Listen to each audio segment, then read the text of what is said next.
At kaugnay ng pagputol ng ilang bansa ng ugnayan nila sa Qatar at kung ano ang epekto nito sa ating bansa, makakasama natin ngayong umaga si Professor Richard Heydarian para sa The Big Picture. Magandang umaga po sa inyo, Professor. Magandang umaga ka. Okay, hindi masyadong pamilyar sa maraming tao itong rift between Saudi Arabia and Qatar. Ano ba ang pinagmulan talaga nito? Well, matagal na yung hidwaan na yan. Actually, back in 2014, nag-pull out din ng ambassadorial at saka diplomatic representation yung Saudi Arabia, United Arab Emirates at Bahrain.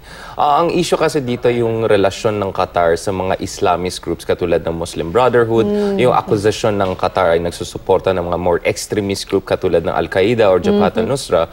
Pero yung malaking issue din dyan yung relasyon ng Iran na isang Shia non-Arab country, yung pinakamalaking country dyan sa Persian Gulf, at saka Qatar. Kasi yung Qatar at Iran, nagsishare sila ng malaking gas field. At dahil doon, medyo friendly yung relationship nila. Habang para sa Saudi Arabia, yung Iran yung malaking problema sa region, sila yung sponsor ng terror. So yun yung position. Ngayon, ano yung nag-trigger dyan? May mga iba't ibang teorya dyan. Yung isang triggering point daw, yung na-leak na speech nung leader ng Qatar kung saan may mga sinasabi siyang masama laban kay Trump, sinasabi na ma-impeach na yan, at may mga mas magaganda siyang sinasabi ukol sa Iran at saka yung mga ibang groups na Shia militia. Yung isa pang factor ay nung pumunta si Trump sa Saudi Arabia noong nakaraan na buwan, mukhang nagbigay siya ng blank check sa Saudi Arabia, so suportahan namin kayo kung anong gagawin niya. Medyo iba to sa panahon ni Obama kasi para kay Pangulong Obama dapat maganda yung relasyon ng lahat ng Gulf countries. Kaya noong 2014 naayos nila yung problema.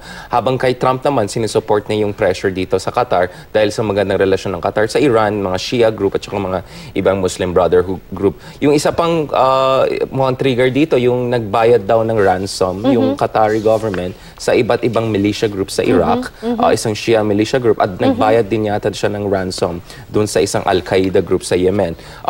Kasi na-kidnap yung mga royal members ng Qatari royal house, no? Okay. So para sa Saudi Arabia at ibang country, yung pera na yan pwedeng gamitin sa terorismo or laban sa mga Saudi Arabian troops dyan sa Yemen. So mga triggering factor yan. Pero yung big factor talaga dito ay yung Qatar, very independent-minded yon. Maliit lang siyang bansa. But very influential. Pero small but terrible.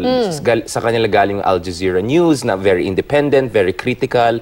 So matagal na naiirita ang Saudi Arabia kasi para sa kanila, sila yung big boss dyan sa Gulf. At yung Qatar dapat sumusunod sa kanila. So ngayon, parang ginagawa nila, iniipit nila yung Qatar para sumunod dun sa gusto ng Saudi Arabia. And also because may friendship nga ang Qatar, with Iran, Iran. And also yung mga ibang Islamist groups. Nakaaway ng Saudi Arabia. Pero of course, yung last year, sabi ni Joe Biden, yung Vice President ng US, na hindi lang yung accusation, hindi lang Qatar ang posible nagsusuporta sa mga extremist groups. Pwede rin yung mga ibang country, yung mga Turkey, yung mga Saudi Arabia.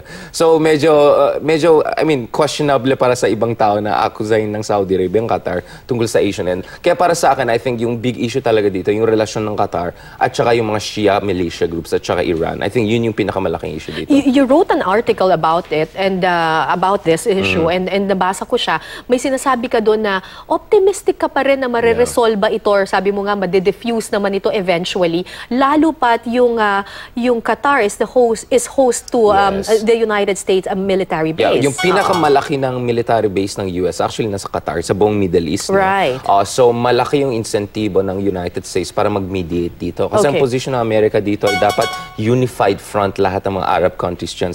Kasi dapat ang kalaban dito ang ISIS. No? Hindi dapat sila mag-aaway. Now, si Donald Trump mukhang nairita siya doon sa leak message. Yun nga yung susunod kong itatanong kasi bakit? Yun yung funny. Talagang pinipersonal ni Trump minsan. Pero I don't think naman si Trump yung talagang nagde-decide anong mangyari dyan. I think iwanan talaga ni Trump yun. Kasi yung Pentagon, very influential, para sa kanya lang mahalagang Qatar, hindi pwede magkaroon ng hiduan sa pagitan ng mga aliado. At saka si Secretary Tillerson ng State Department, sabi din niya ayusin nila yun. But yung Kuwait at Oman, hindi rin sumama dun sa blockade na mga Gulf Cooperation Council countries. So sila rin gumagawa sila ng mediation. So ang expectation ko dito, mariresolve to over the coming weeks. Pero kung tumagal ito, delikado to. Kasi ang Qatar, yung food supply niya galing sa 40% galing land-based, galing Saudi Arabia. At saka kung tuloy-tuloy ito, baka yung Qatari economy mag-stagnate talaga. Hindi naman mag-collapse kasi $300 billion yung kanilang mga... Mayaman talaga yung bansa.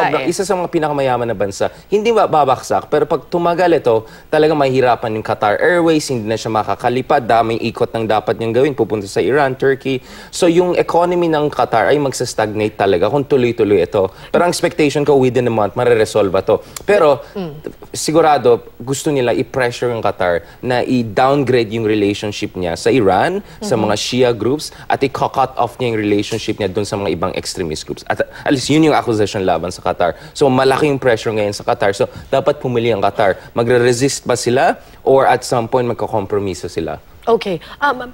Merong 250,000 OFWs in Qatar, working in Qatar.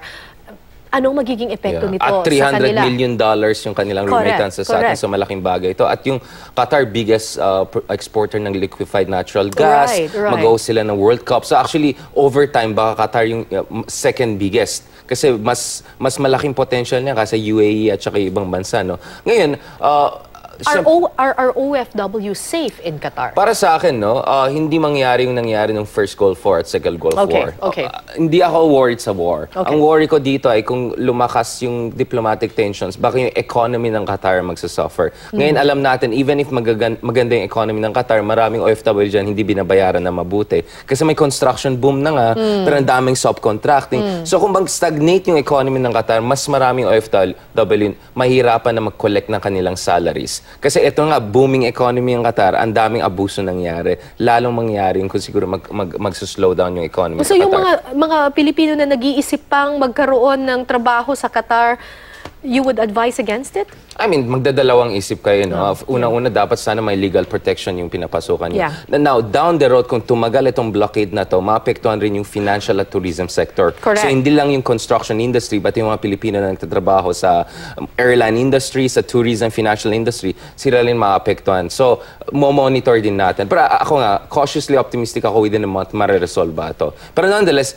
sinyales ito na ang Middle East talaga hindi optimal na place na magpadala talaga ng mga Pilipino. So, dapat long-term may plan tayo na mas dito na sila magtrabaho or mga ibang rehiyon. Kasi, and at the end of the day, yan naman yung pangarap nating lahat na hindi na kailangan mga ibang bansa ng ating mga kababayan para lang buhayin yung I kanilang think pamilya. ito yung talagang dapat insentibo pressure sa ating gobyerno na talagang dapat may long-term plan tayo. Kasi ito, latest reiteration lang ito ng mga conflict sa region na yan. At hindi mawawala yan. Para sa akin yung hidwan na yan, babalik at babalik yan. At magiging worse yung situation dahil sa terrorism at ISIS and all. Pero in the short run, hindi ako nag-aalala ukol sa giyera or something like that. All right. And with that, maraming salamat po sa inyong panahon, Professor Richard Pleasure, Hilarion, Tara. ang ating GMA resident analyst.